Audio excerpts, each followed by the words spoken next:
जय Jagannath welcome back my channel. I hope आपण मैंने समस्ते भलरे थे। मु आज ब्लॉग रे अंडा तरकारी प्रस्तुत करने को जाऊँगी। चलतु देखा केमती प्रस्तुत होची अंडा तरकारी। चलतु प्रथमे अंडा तरकारी अंडा को सिझाई देबा।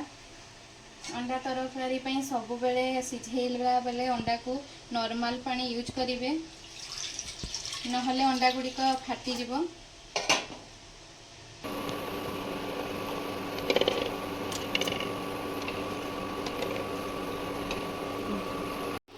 अंडा को 15 मिनिट एमती छाड़ीदबा। चलतु अंडा तरकारी मसला प्रस्तुत करवा। मसला कटा अदा किछि रसुण, गोटे कटा पियाज, किछि जीरा, 2टा सुखिला लंका। वर्तमान मसला मोर रेडी। चलतु एबे पियाज टमाटो को काटी नेबा। आपण माने चाहिए टमाटर प्यूरी मध्य नहीं पारिबे, किंतु मु यहाँ को काटिकी नौची।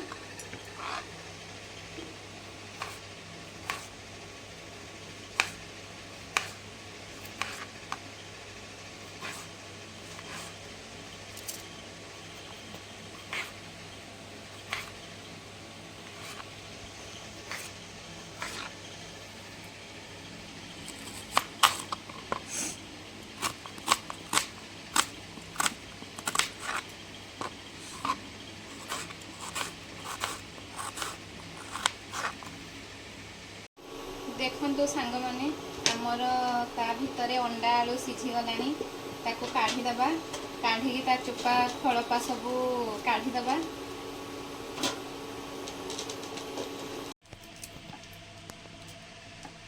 अंडारू चोपा सबू को अलगा करुची ता खड़पा।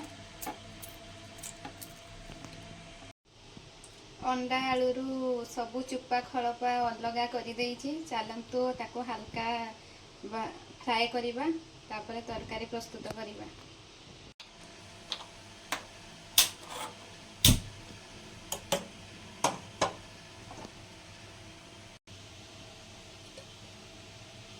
तेल को नहीं जाउछि। कड़ाई गरम हो सरला परे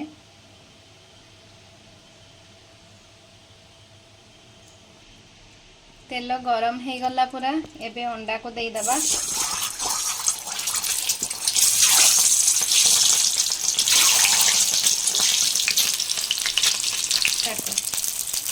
अंडा गुड़ी को पूरा रेड हल्का ब्राउन हवा पर्यंत भाजिबा भल भाव।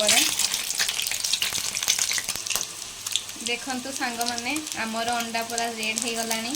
सेम प्रोसेस रे आलू गुड़ी को मध्य भाजी नेबा।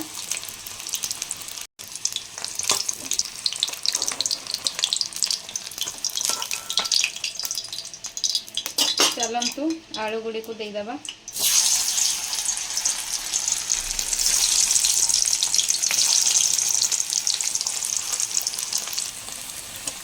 आलू गुड़ी को मध्य आमर पूरा रेड हो गला। ताको काढ़ी देबा। मैं आलू गुड़ी को सबको काढ़ी दौची कड़ाई रु। सेम कड़ाई रे मु नेउची। आपण माने चाहिए सरिष दे पारिबे, नहले स्किप करिवे। मु सरिष देकी करूची। फुटी गला परे पियाज,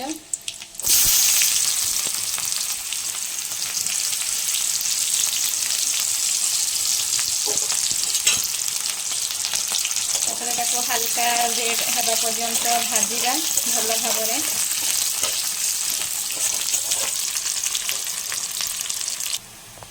सांग माने आमर प्याज पूरा रेड हो गलानी। तापर मु लंका गुंड को पकई दूची।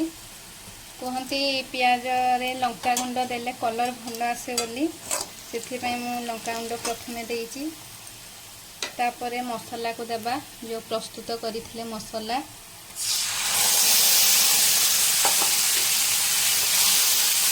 भल भाव घांटी देबा।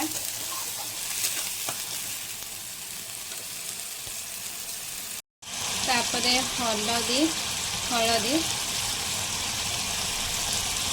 भल भाव घाटी मसला को भल से कषिबा।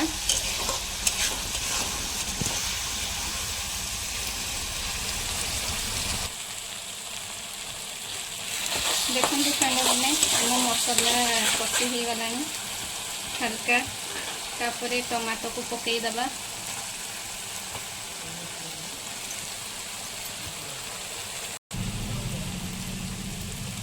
टमाटो पर स्वाद अनुसार लुण देदबा टमाटो पर लुण को पकेले टमाटो शीघ्र सीझी जाए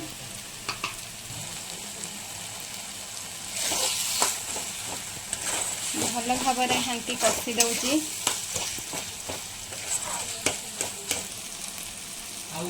मसला सबू पूरा बहुत भल भाव कषि हो जाइए कलर तो देखिए बहुत सुंदर लगुच तापर आलू गुड़ी को पकई दौची आलू और अंडा को पकई भल भाव कषा आउे भल भाव घाटी कषा आलू और अंडा को मसला सहित। तो फ्रेंड्स अंडा आलू भल भाव पूरा कषि हो गला एबे आमे पानी टिके दबा आपण जेतिकी तार झोल बा करी जे आपण जहाँ कहि पारिबे हे हिसाब रे पानी देबे।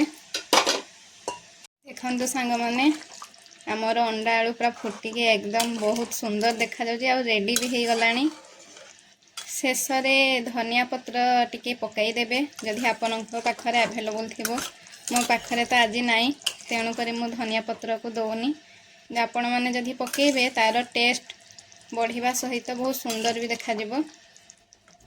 चलतु या गोटे प्लेट रे काढ़ी दबा प्लेट रे बे काढ़ी दउची